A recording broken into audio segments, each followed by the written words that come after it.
Hello, everybody. Good morning. It's Justin Madison. Why is it that people who do psychedelics and DMT stop smoking cigarettes and having bad habits? Oh, what is this? Maybe you've never heard of this. It's true. Look it up. There are studies that have shown people who did clinically administered amounts of psychedelics reported at 80% they stopped using habitual cigarette smoking, and many times I think it was like stop drinking and stuff like that. Very interesting. Why on earth would that happen?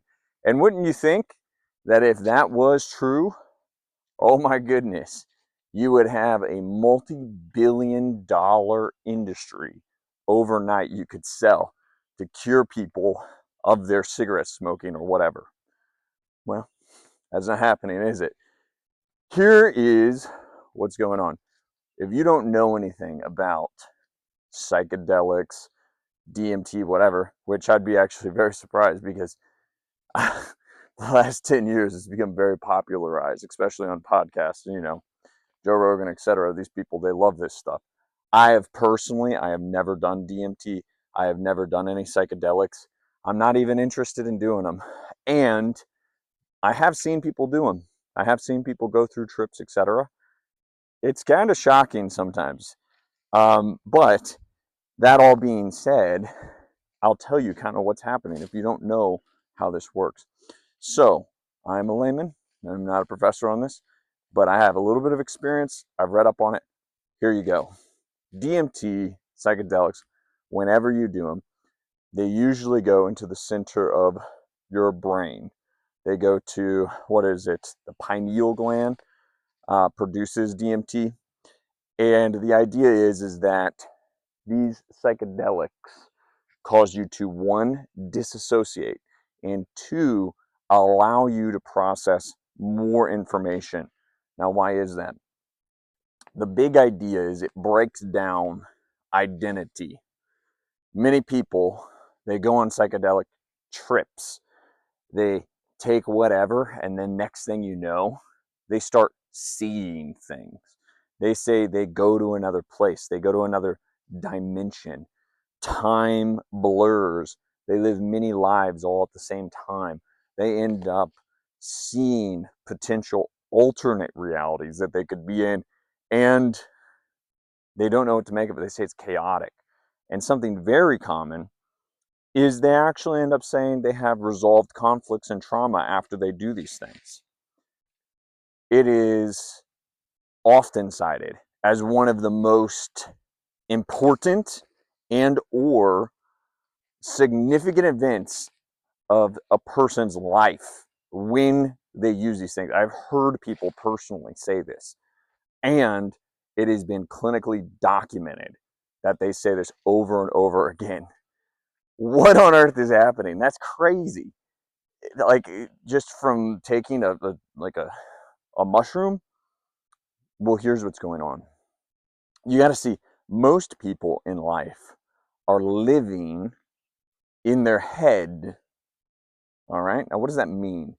They are living with their ego. They are living with the identity of being a single person, whoever they are, like say your name, or I'd say me, Justin. And they think that that is all that there is. They are the only thing. And because of this, these people, right, they can't see outside of themselves.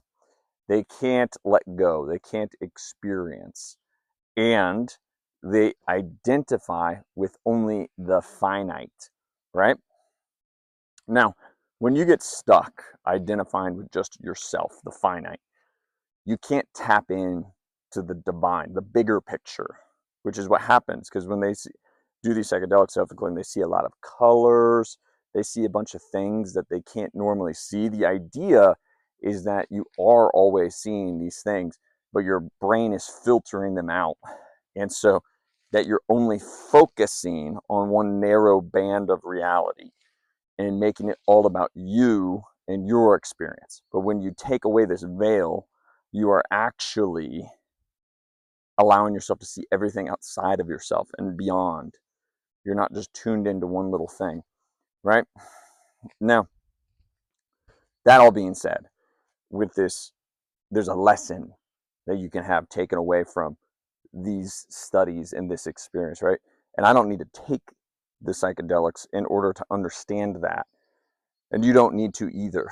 So, the primary lesson is you have, let's call it the self, right? Or the thinking mind, the ego, and the witnessing consciousness or the soul or the thing that is the divine. Think of this when you're having a conversation with yourself or you're thinking, assuming that you can hear your own thoughts.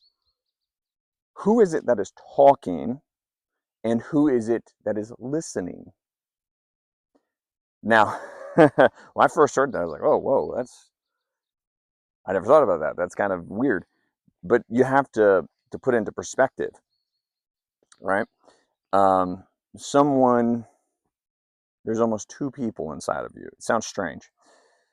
Now, one of them, or I should say both of them, want to, let's say, survive. They want to be the primary person that exists, to be the thing that goes on forever. Now, you have the thinking mind, which is very limited to this reality, to everything that is around you, that is tactile and is what we exist in, per se. Now, this thinking mind wants to survive.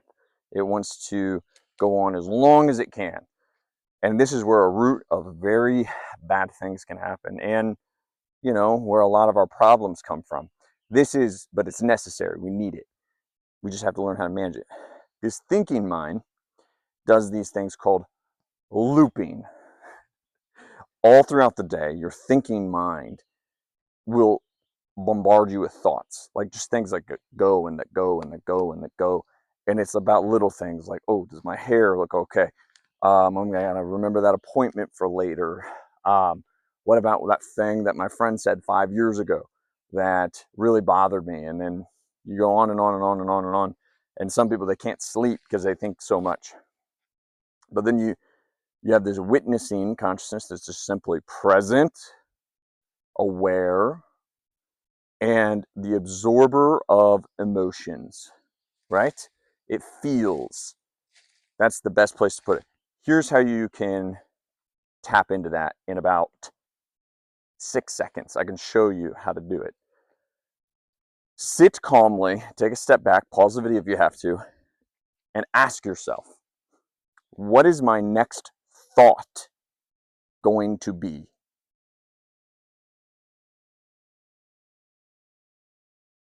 Now, oftentimes, as you try to predict that thought, you actually can't.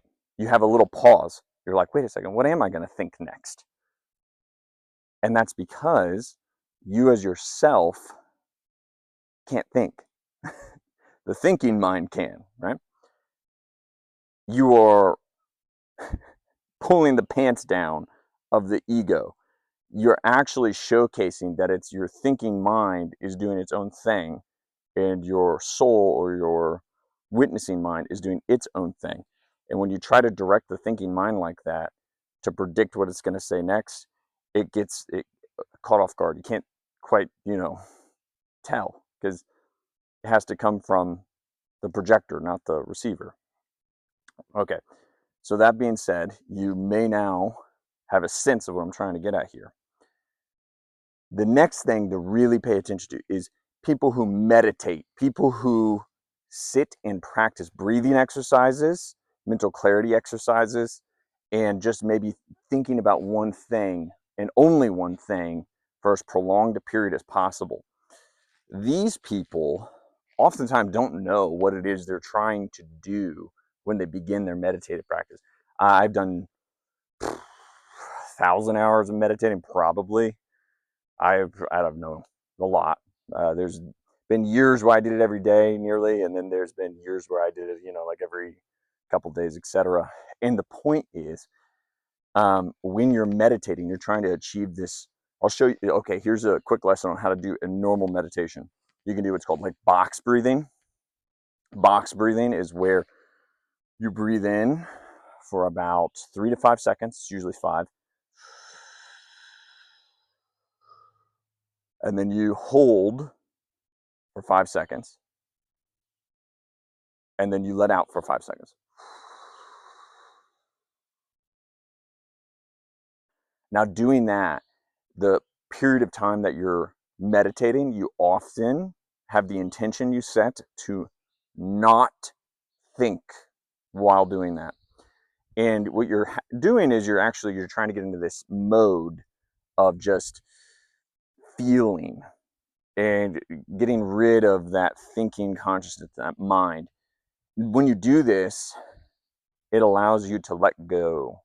It allows you to go back to that original source, to tap into it, right? And a lot of good things happen. So here's what's wrapping back around to the DMT.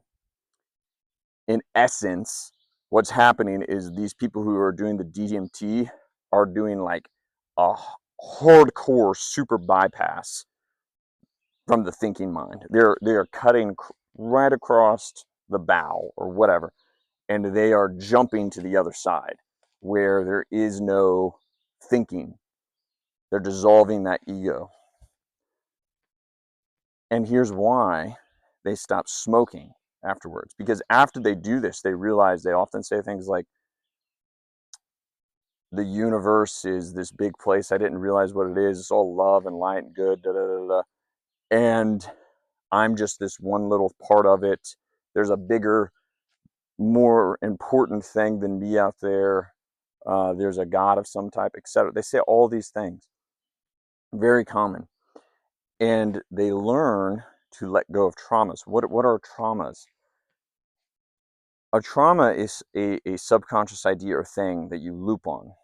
You loop on it continually in the background. You may not think of it, but it comes across as an angst or a feeling. And that trauma or that looping allows for your thinking mind to take more control over your identity and your existence. While this is happening, it's like a justification for the thinking mind to take over the wheel more, because something bad happened to us, and therefore I need to be in charge more so that I can prepare us for the future more and be able to actually, keep us safe. It gets the upper hand. Now, during this, another thing that happens is you take on habits. You smoke, you drink, etc., habitually, continually. This smoking is often there to numb yourself. You're numbing yourself, right? And you're kind of like low level hurting yourself. You're putting yourself in a negative and often adrenaline state when you smoke and all these things. The reason is what your thinking mind is trying to accomplish by having these addictions is putting yourself in more fear, right? Because when you're not on it, right, then your anxiety levels are higher, withdrawal, etc. And when you do it, it makes you think that your body is what matters. Appeasing your body, appeasing your your physical senses is what is important. And when you're trying to, appease those physical senses, it puts you back into that your identity is your body, and that is what you are, and you have to satiate it, not your soul. So oftentimes after people do these DMT trips, they realize that I am not just my body. There's way more to me in the universe and all these other things. And so they no longer see a need to identify with themselves, their thinking, and their body as much. And they let go, and then that smoking habit just disappears. It's very interesting. Like, you may have heard about me say this study in the beginning. You're like, it's probably just some chemical thing in the brain that's now readjusted, etc. But if you don't have the eyes to see, or you don't know the bigger picture, you'd never put that together, that's what's going on. this is yet another proof for who we are, what we are, why we're here, right? And that our mind is kind of this battleground for everything. This is where we are, this is where we exist. And, you know, the takeaway here from all of this is to realize that we go on forever. We exist forever. We are a divine creature. We have a seed in us, a divine seed, right? We're made in the image of God, is the idea. Now, that is very powerful. And maybe you say something like, sounds like a great story. It's very, you know, convenient how it all fits together that you just put it, Justin. But I don't know about that. It's some DMT thing or whatever. What I would suggest is take up the meditative practice. I would not suggest you do any psychedelics or anything like that.